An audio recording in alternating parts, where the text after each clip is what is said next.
بەداخەوە دژمنانی ئێمە هەمیشە هەوڵەدات کە کوردستان یا کوردی ئازاد کوردی بەڕوومەت بە ئامانج بکرێەوە ئامانجی سەرێکی دەوڵەتی تورکیا ئەوەیە کە دەوڵەتی عوسمانی نوێ جارێکی تر زیندوو بکاتەوە و دیارە ڕۆژاوای کوردستان ئێستا ئەتوانین بڵین جیهانیەکە لەناو ئەم جیهانە کێشمە و گێژاوی کە لە سەتاسەری گیانایە لەناو ئەم گیانە جیهانێکی جوان و بە ئیرادە کە خەوەنی کۆمەلگایەکی بە ئیرادەیەوە ژن پێشەنگایەتی بۆ ناو ئەم تێکۆشانە کات ئێستا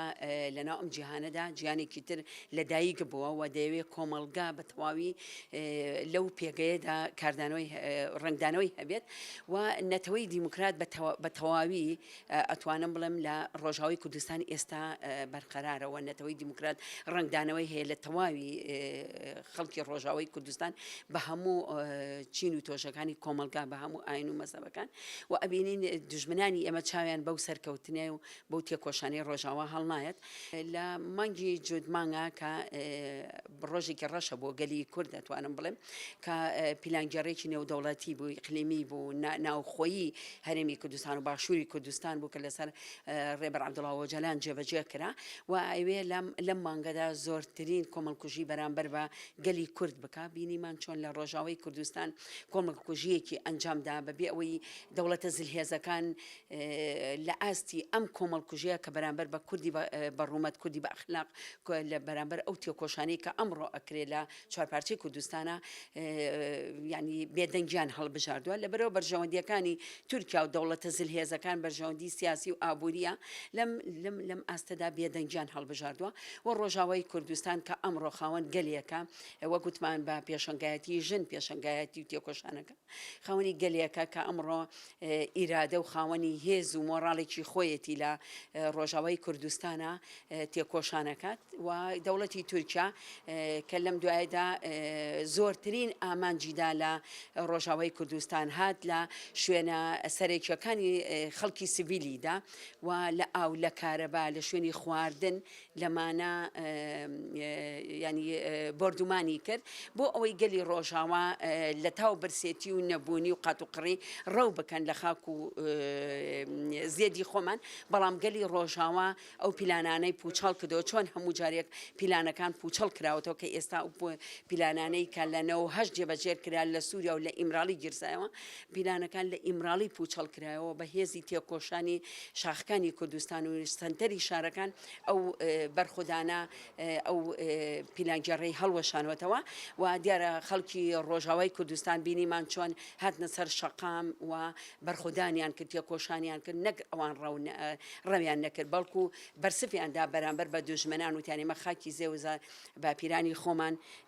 چۆڵ ناکەین و بەرامبەر بە دوژمنان وەستانەوە و بینیشمان چۆن بەداخەوە لە کەمپی مەخمور کە کەمپێکە خەڵکی سیڤیلی تا ژن و منداڵی تە چۆن دەوڵەتی تورکیا هات مزگەوتی لە کەمپی مەخمور کرد ئاماج بەڵام بەداخەوە ئیسلامە سیاسیەکانی باشووری کوردستان دەسەڵاتی باشووری کوردستان هیچ ڕنگدانەوەیەکی نەبوو کە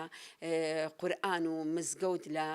مەخمور و خەڵکی سیڤیل ژن و منداڵ کرانە ئاماج هیچ کاردانەوەیکیان نەبوو هەڵوێستێکیان نەبوو بەڵام بەداخەوە خەڵکی باشووری کوردستان جارێکی تر بێ هەڵوێست بوون بەرامبەر بەو ڕەشەکوژەی کە لە ڕۆژاوای کوردستانە کرێ لە باشووری کوردستانە کرێ بردومانەکان درونەکان کە لە باشووری کوردستان هەیە ئەمانە هەمووی خەڵکی باشووری کوردستان بێ هەڵوێستیان نواندووە لەپاڵ ئەمەشا خەڵکانی ئازادی خواست خەڵکانی خاوەن هەڵوێست خەڵکانی بە ئیرادە خەڵکانی کوردی بە ناموس کوردی بە ئەخلاق کە ئەمڕۆ ئەبینیندا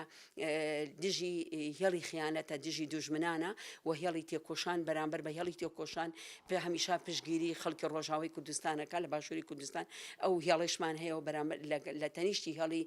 تێکۆشان و هێڵی بەرخۆدانەوە ڕێ ئەکات و بە دڵنیاییەوە ئەم پیرانگەڕێ بۆ نەک دەوڵەتی تورکیا بۆ هیچ دژمنیان ناڕاتەڕە و دەستی خیانەتیش هەمیشە شکستیانە بینیمان حەسەن خەیریەکان چیان لێ هات و ئەمانجی ئەوانیش و دوا ڕۆژی ئەوانی شەروای لێدێ. ئابینین خەڵکی باشووری کوردستان کاتێکە داگیرکاری لەسەر ئافرین لەسەر کۆبانی هەبوو بە هەزارە خەڵ لە شەقامەکانی باشووری کوردستانە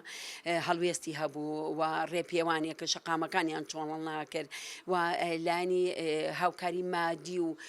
خۆراک گەیاندرایە ڕۆژاوای کوردستان بەڵام بەداخەوە لەم دوایە بینین پیلانەکان ئەوەنە لە باشووری کوردستان چڕ بۆتەوە بە تایبەتی لەسەر دەسەڵاتدارانی باشووری کوردستان خەڵکیان ئەوەنە بێ ئومێد کردووە خەڵکیان بەشتی لاوەکیەوە سەرقاڵ کردووە بە نەبوونی موچە بە نەبوونی خزمەتگوزاری بە ئاو بەکارەبا بەشتە پێداویستەکانی ڕۆژانە ئەمانە وای کردووە کە خەڵک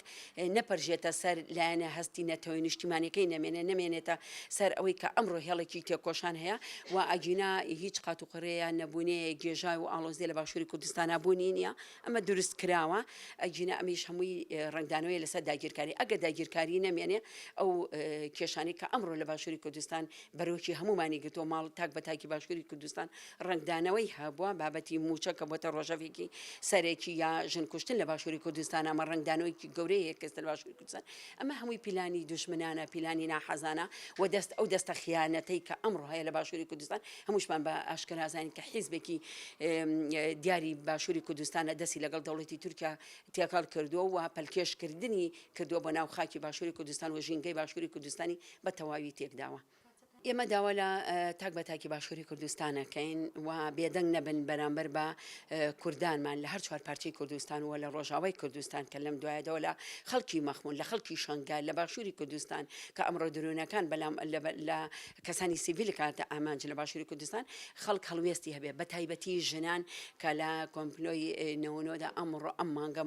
مای ئازادکردنی ڕێبەر عەبدوڵڵا ئۆجەلانە کە پێی خستووەتە 25 ساڵەوە ئەو پیلانگیێڕێ بەردەوامی هەیە داوا لە ژنانی باشووری کوردستانەکەین خاوەن هەڵوێست بێت و بەشداری لە پوچەڵکردنەوە ئەو پیلانانە بکەن و خاوەن هەڵوێست من لە هەستی نەتەوەی نیشتیمانیان هەبێت.